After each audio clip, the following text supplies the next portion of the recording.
గంజాయి అక్రమంగా తరలిస్తున్న నిందితులను పట్టుకోవడం జరిగిందని గజ్వెల్ ఏసీపీ పురుషోత్తం రెడ్డి తెలిపారు. సిద్దిపేట జిల్లా దుబ్బాక నియోజకవర్గంలోని దౌలతాబాద్ మండలం ఎల్కల్ గ్రామానికి చెందిన 3 నిందితుల వద్ద 900 గ్రాముల గంజాయి స్వాధీనం చేసుకోవడం జరిగిందన్నారు. ఈ సందర్భంగా ఏర్పాటు చేసిన మీడియా సమావేశంలో ఏసీపీ మాట్లాడారు. ఇందుప్రియల్ ఎక్స్ రోడ్ వద్ద వాహనాలు తనిఖీ చేస్తుండగా 3 వ్యక్తులు మోటార్ సైకిల్ పై అనుమానాస్పదంగా కనిపించడం జరిగిందన్నారు. అనుమానం వచ్చిన పోలీసులు వాహనాన్ని క్షుణ్ణంగా పరిశీలించడంతో గంజాయి పట్టుబడిందన్నారు. హైదరాబాద్ లో గంజాయిని కొనుగోలు చేసి చేగుంట పరిసర ప్రాంతాల్లో గంజాయిని విక్రయించి వచ్చిన సొమ్మును సమానంగా పంచుకునేవారని తెలిపారు. ఎవరైనా గంజాయిని అక్రమ రవాణా చేస్తే కఠిన చర్యలు తప్పవని ఏసీపీ హెచ్చరించారు.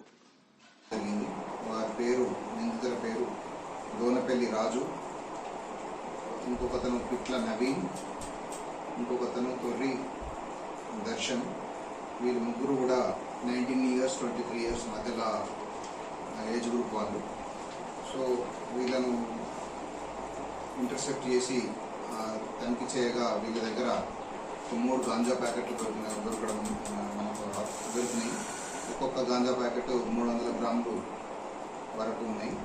వాళ్ళు దాన్ని ఈ ఒక్క గాంజా ప్యాకెట్ను వాళ్ళు 10 grams చొప్పున ఒక్కొక్క ప్యాకెట్ చేసి అమ్మడానికి అని చెప్పి వాళ్ళు నిర్ణయించుకున్నారు. ఒక గాంజా ప్యాకెట్ చిన్నదాన్ని 10 grams 300 అమ్మాలని వాళ్ళు మళ్ళీ దాంతో డబ్బు సంపాదించాలనే ఉద్దేశంతో వాళ్ళు వచ్చారు.